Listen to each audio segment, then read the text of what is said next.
surah 51 ayat 56.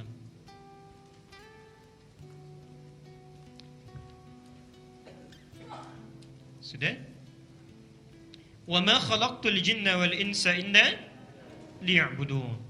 Kita bertanya, kalau ingin meningkatkan keimanan kita sehingga bisa menjadi khusyuk, dipelihara dengan baik, bagaimana caranya ya Allah? Ya kan?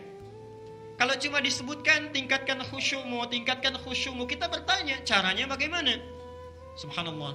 Maka diturunkan oleh Allah satu cara, ya, berwujud perintah, yang dengan perintah itu bila ditunaikan, keadaan iman kita akan terpelihara, menguat, mendekat, sampai dengan kita merasakan kenikmatan hidup karena dekat dengan Allah Subhanahu wa taala. Itulah yang disebut dengan ibadah.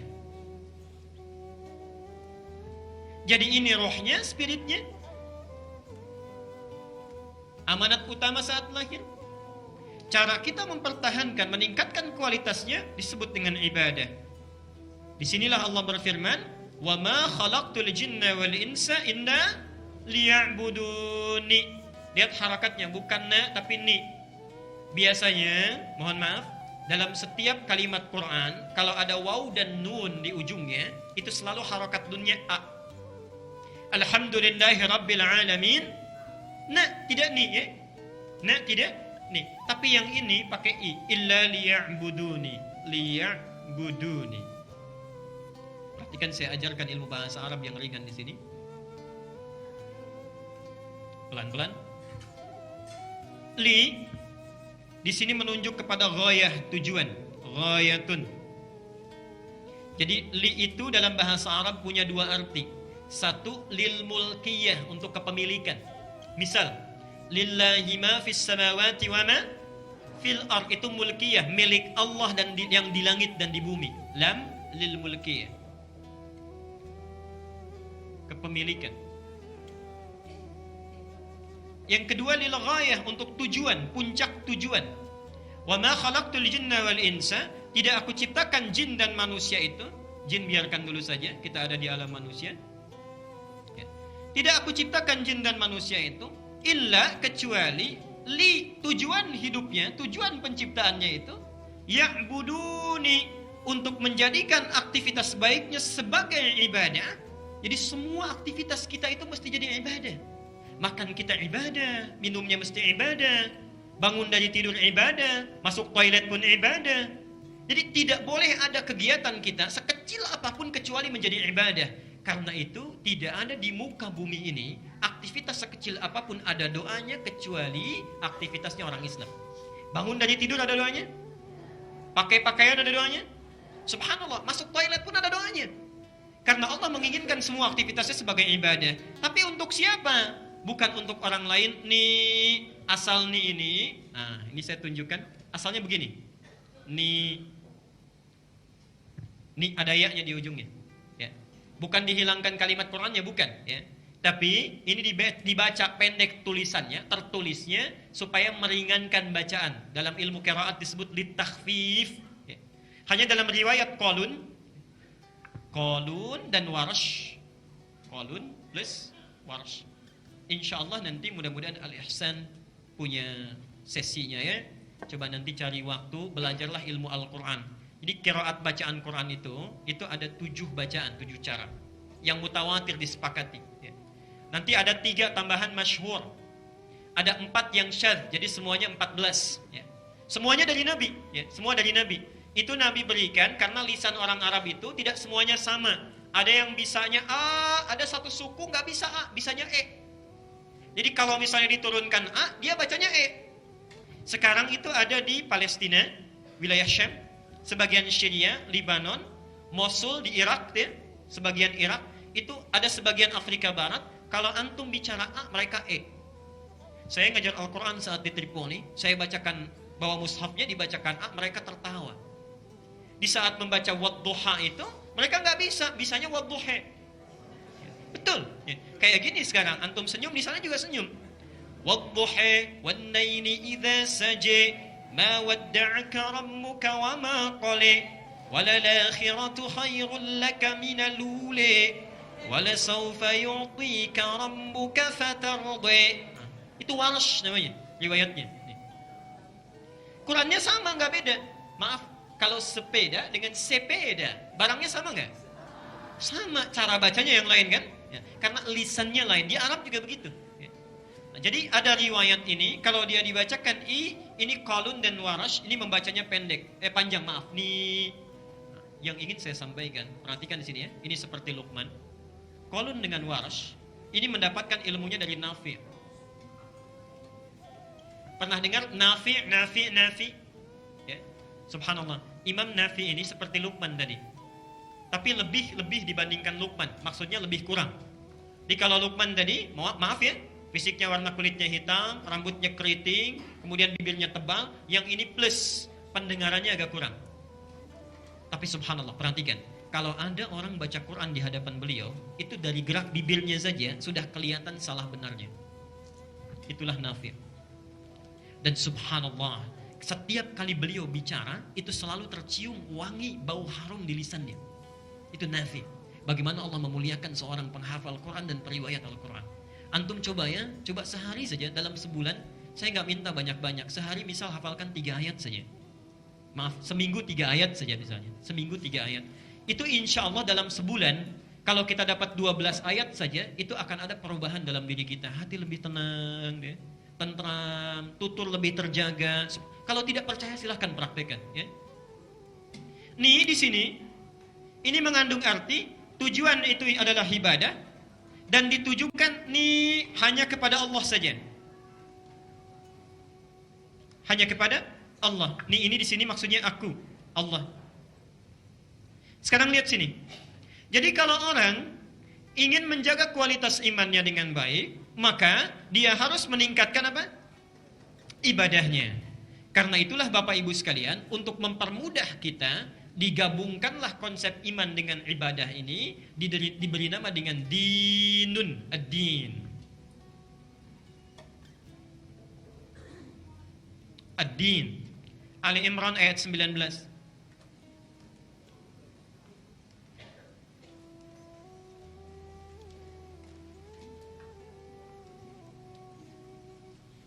Perhatikan sebentar, pelan-pelan.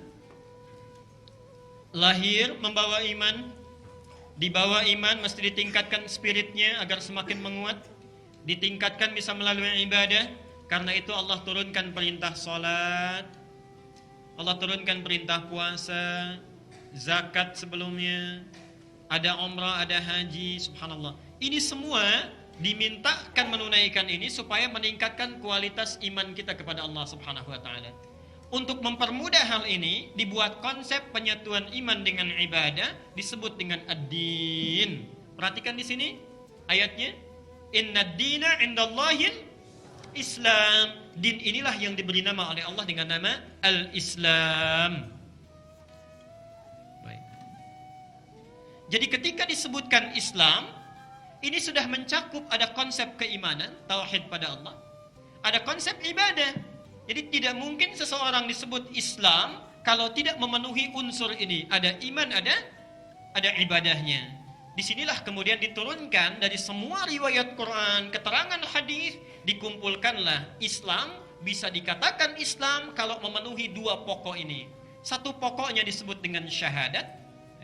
Lihat Al-A'raf tadi 172. Alastu bi rabbikum qalu bala syahidna. Ini pokok iman. Pokok ibadah diturunkan 4. Apa saja?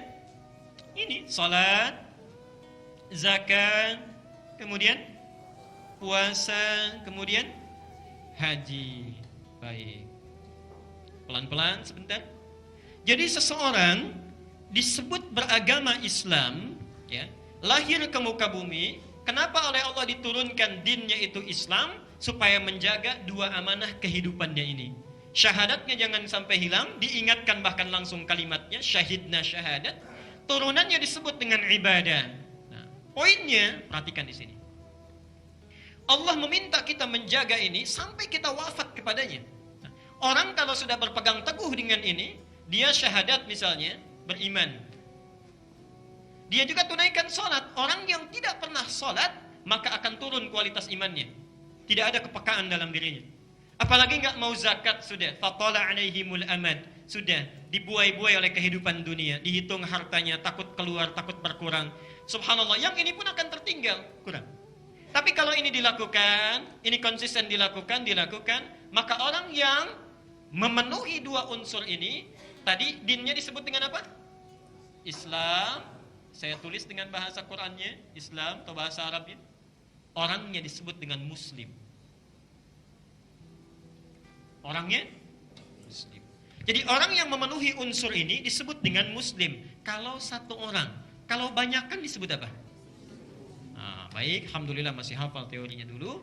Tambah di ujungnya menjadi muslimun. Perhatikan, Allah meminta ketika kita sudah beriman, tadi saya sebutkan namanya amanu, sudah beriman. Kemudian diminta menunaikan yang ini ibadah. Karena itu di Quran hampir tidak ada kata amanu kecuali dilekatkan dengan ibadah, amal soleh. Wal 'as innal insana lafi illa alladziina. Kemudian Al-Baqarah 183. Ya ayyuhalladzina amanu kutiba 'alaikumus syiyam. Hampir semua kata orang yang sudah beriman diminta dijaga menunaikan ini. Orangnya disebut apa? Muslim. Kalau banyak kan? Nah, sekarang kalau sudah muslimun diminta dijaga sampai kita pulang menghadap Allah menjaga yang dua ini. Ali Imran ayat 102. Pelan-pelan. Ini baru mukaddimah dan di sini kita berhenti mukaddimahnya.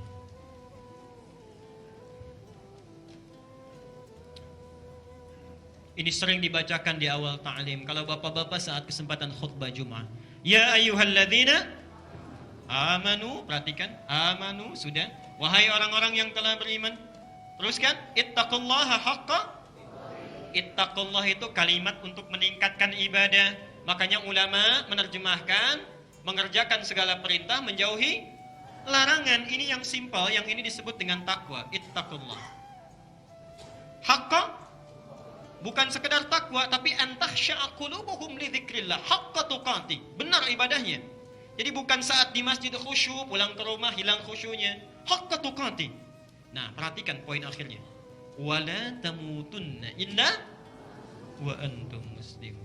Pertahankan amanah dua hal ini dan jangan sampai wafat kecuali dalam keadaan muslim. Jadi antum mengaji dengan ustadz siapapun di Al-Ihsan atau di masjid manapun, kalau dibacakan ayat tadi itu harus merenung. Kira-kira saya sampai saat ini, maaf, kualitas iman saya sudah sejauh mana? Salat saya bagaimana? Zakat saya, puasa saya diterima atau tidak? Subhanallah, bagaimana kalau wafat keadaan saya belum sepenuhnya muslim yang baik dalam pandangan Allah dan Rasulnya? Jelas sampai di sini? Nah, kadang-kadang tidak mudah mewujudkannya dibandingkan mengungkapkan teorinya. Sama saja, sama. Baik yang biasa, yang ustadz, yang kiai dan sebagainya. Karena itulah Bapak Ibu sekalian, kadang-kadang ada satu hari motivasi kita naik, rajin ibadahnya. Kadang-kadang turun, satu hari jadi satu minggu jadi satu bulan jadi kemudian satu tahun. Naik turun iman, kita bertanya, motivasi apa yang bisa kita dapatkan untuk menjaga kualitas ini supaya sepanjang tahun itu bisa bertahan dalam keadaan yang baik. Itulah sebabnya disebutkan, disepakati oleh para sahabat, dinamakan tahun penanggalan Islam dari satu harinya, minggunya, bulannya sampai dengan tahunnya disebut dengan tahun Hijriyah. Makna Hijriyah ini sebetulnya untuk menjaga kekuatan dan memotivasi keimanan dan ibadah kita kepada Allah Subhanahu wa taala.